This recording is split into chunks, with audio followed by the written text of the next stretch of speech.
Caríssimos irmãos e irmãs, também que nos acompanham pelas redes sociais. Essa leitura da carta aos Efésios é importante a gente ter na cabeça. Efésios 4. É a famosa leitura, uma só fé, um só batismo, né? Mais uma vez, como são leituras muito profundas por si só, eu vou ler e vamos discutir um pouco, porque dá até dó de usar palavras diferentes do que São Paulo usou, tão inspirado que ele foi, né? Eu, prisioneiro no Senhor, está lá preso, não no Senhor, né? Na verdade, essa prisão que está acontecendo é só reflexo de uma que já aconteceu antes. Ele se entregou como prisioneiro do amor, né? Vos exorto a caminhardes de acordo com a vocação que recebestes. Gente, eu bato nessa tecla o tempo inteiro. Pais, ensinem seus filhos a discernir a vocação antes de qualquer coisa.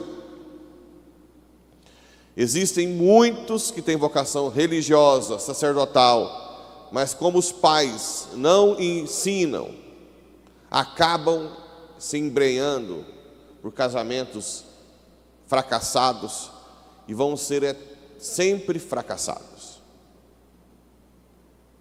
Não se esqueçam disso. Primeiro, o que o Senhor quer de mim, Senhor? Vocês acham que estão tendo poucas vocações femininas religiosas porque Jesus não quer casar com ninguém? Vocês acham? Claro que não.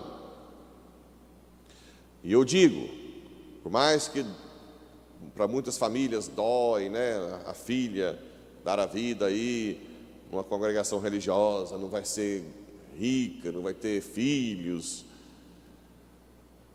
Primeiro, isso é cegueira. Você não vê a grandeza, a grandiosidade de ser esposa de Cristo. Primeira dama no céu, né? Não é assim? Quem é esposa de Cristo é a primeira dama no céu. Mas, acima de tudo, você não tem noção o que é... Não, alguns já têm. Ter filhos com vocações frustradas. É dor de cabeça até você morrer. E assim mesmo você ainda morre sem jeito, porque seus netos estão lá perto de você, jogados às traças, sem ninguém dar atenção, pensando só nas farras. Não é assim? Então, rezem pelos seus filhos para que façam um discernimento vocacional, porque a vocação é recebida, nós temos que discernir. Com toda humildade e mansidão, suportai-vos uns aos outros com paciência no amor. Tem gente que é insuportável, né? Mas a gente tem que tentar de alguma forma. Mas quem é insuportável também tem que tomar tipo. Tem gente que é enjoado demais, né? A gente tem que pensar assim, não, vamos fazer nossa parte, mas quem está na igreja tenta ser menos enjoado, preocupar menos com a vida dos outros, apontar menos, ficar apontando o dedo, corrigindo, fofocando. Mas nós temos que suportar com paciência e amor. Aplicai-vos a guardar a unidade do Espírito pelo vínculo da paz. A unidade do Espírito é essa que nós temos. Pessoas diferentes, temperamentos diferentes na igreja, mas tem uma unidade na diversidade. Há um só corpo e um só Espírito, como também é uma só esperança, a qual foste chamados. Existe um Deus que convoca todo o povo, e o batismo une em um só corpo de Cristo. Há um só Senhor, uma só fé, um só batismo. Nossos irmãozinhos protestantes têm feito algo contra a Bíblia, né? Batizado de novo. Tem uns que batizam só da Igreja Católica, tem uns que batizam quando muda entre eles. Outro dia atendi uma que foi batizada na Assembleia, depois na Metodista. Não dá para entender. Se nós somos aqueles que não seguimos a Bíblia, a Igreja Católica, apesar de ter o único batismo que existia até o século XVI, porque se o batismo da Igreja Católica não vale, e os batismos antes do século XVI, nenhum vale. Todo mundo que foi batizado antes está tudo enrolado. Porque Jesus tinha que esperar os reformadores. Ninguém foi batizado na igreja protestante antes. E a igreja católica aceita a maioria dos batismos protestantes quando é feito em nome do Pai, do Filho e do Espírito Santo, com a fé da Trindade. A não ser com algumas seitas aí, que a igreja não aceita, porque não vê a Santíssima Trindade da forma que a gente vê.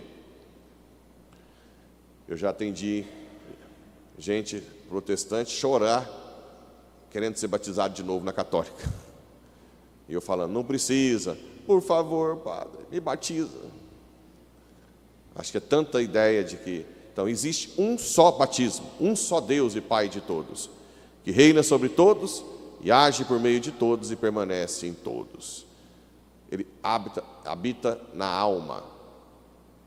Como é que chama a habitação do Espírito Santo na alma? Inabitação, tá? É um nome teológico. Inabitação é a presença do Espírito Santo na alma do batizado. No Evangelho, nós temos aqui que Jesus chama a gente de hipócrita. Quem sabe ler os sinais do tempo deste mundo, se vai chover, se vai fazer calor, mas não conseguimos ler os sinais dos tempos. Nós estamos no final dos tempos. Não dá mais para ficar iludidos.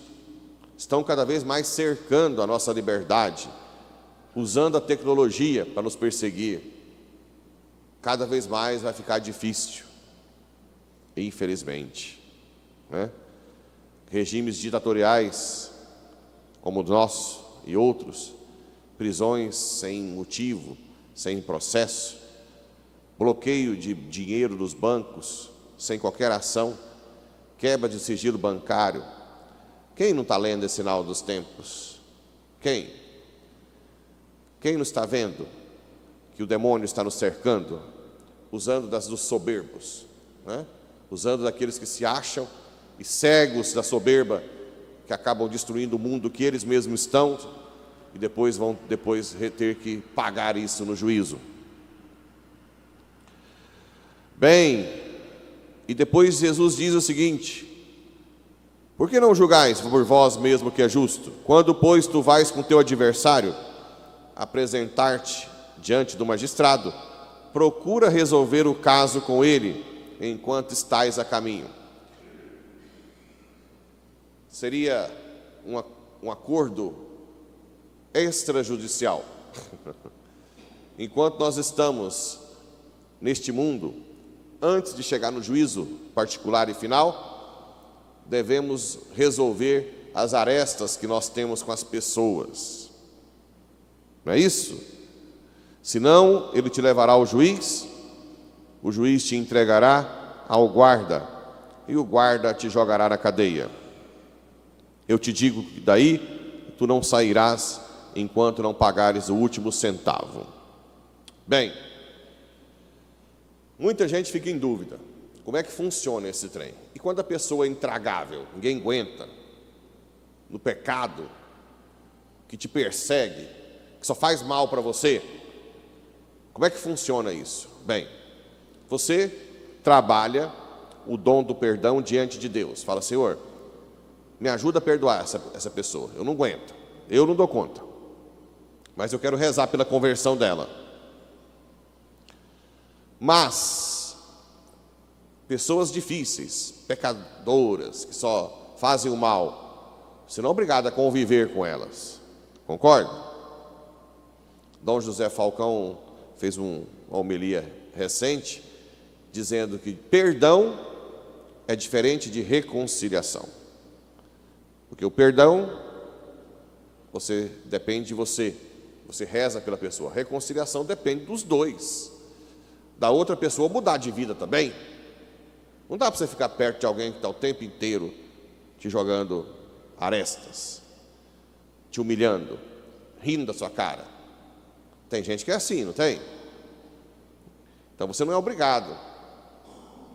Você não é obrigado a conviver nem com o marido que é violento. A igreja É até perigoso, a igreja até orienta a viver separado. Você não vai ficar lá. Mas você tem uma coisa que é importante: rezar pela pessoa. Se você errou em algum aspecto, pede o perdão. Se você não receber, paciência, você fez sua parte. Na roça, eu sempre brinco, né? Leva lá pro vizinho que você está brigado, um queijinho bem pequenininho, que se jogar fora, não perde tanto, né? Pega uma forminha, compra uma forminha de queijo pequenininha, que fala a forminha da reconciliação. Você leva os queijinhos para quem está brigado, pequenininho, porque se a pessoa ficar brava e jogar fora, não desperdiça tanto queijo assim, né? Você faz sua parte. Mas depois, se a pessoa não quer saber, não quer te ver, continua falando muito de você, você mantém distância e reza por ela. Reza pela uma oração, por exemplo, que tem um poder extraordinário de salvação, são as pessoas que foram abusadas na infância, ou na adolescência, ou mesmo no adulto, né? O perdão dessa pessoa, a oração dela, da pessoa abusada, tem um poder de salvação enorme.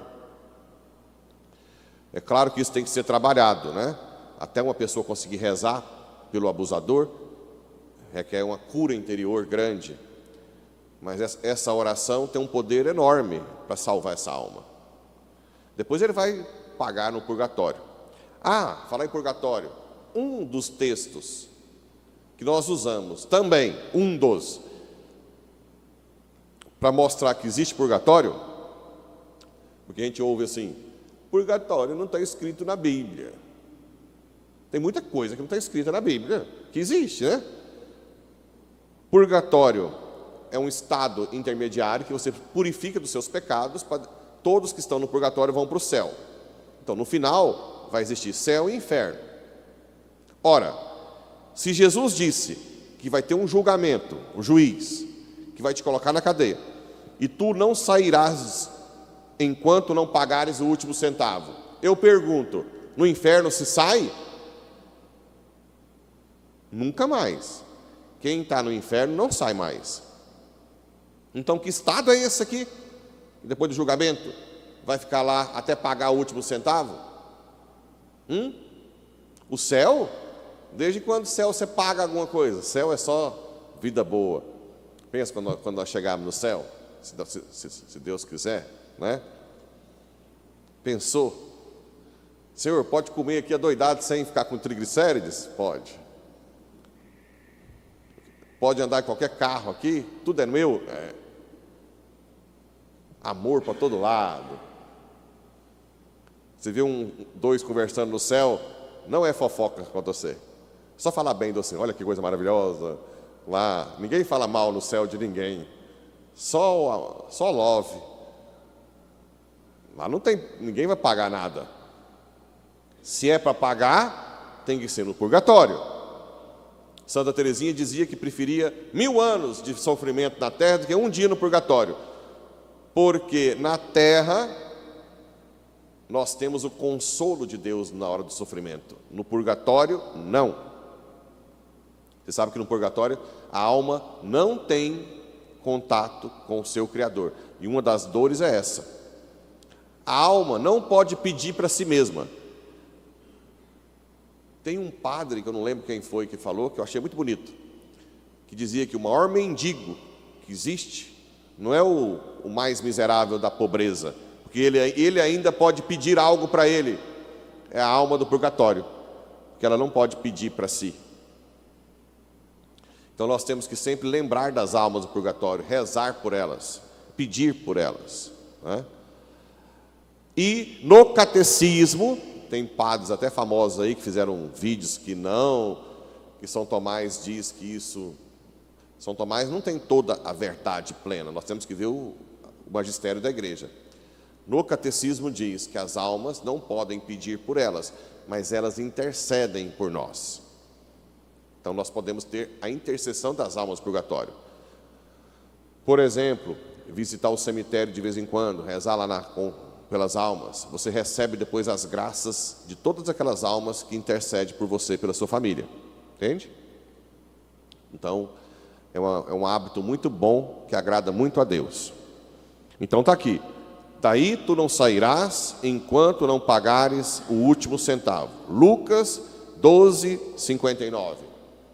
É um dos textos que nós usamos para mostrar que existe purgatório, sim.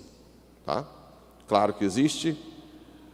Depois hoje não vai dar tempo, depois a gente fala mais sobre essa questão de céu, inferno e purgatório, quando um texto for mais sobre esse aspecto. Mas está aí, gente. Está com ódio de alguém, raiva, começa a rezar, pede o dom do perdão, resolve extrajudicial. Reza por essa pessoa. Se puder, manda uma mensagem. O WhatsApp ajuda muito, né? Você pode mandar mensagem. Antes tinha que ir lá bater na porta, a pessoa batia a porta na sua cara. Sim. Vai embora daqui. Uma vez um amigo meu, fui pedir perdão para ele, bateu a porta na minha cara. Acho que eu levei uma banana para ele. Mas não era com contexto ruim, era uma coisa que eu tinha lá para... Não era muita coisa boa não, mas não deu certo. Mas se alguém fizer isso, reza pela pessoa. E se a pessoa está no pecado, é terrível, enjoada, te persegue, mantém distância, mas reza por ela. Que o Espírito Santo nos dê essa graça, essa sabedoria, essa paciência para aguentar a gente de quanto é jeito, até o último minuto da nossa vida.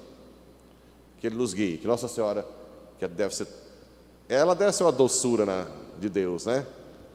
Nossa Senhora. Tem gente que já viu Nossa Senhora. Que a doçura de Deus aí, que fez São Frei Galvão doce, também faça todos nós docinho, doçura de Deus na terra. Assim seja.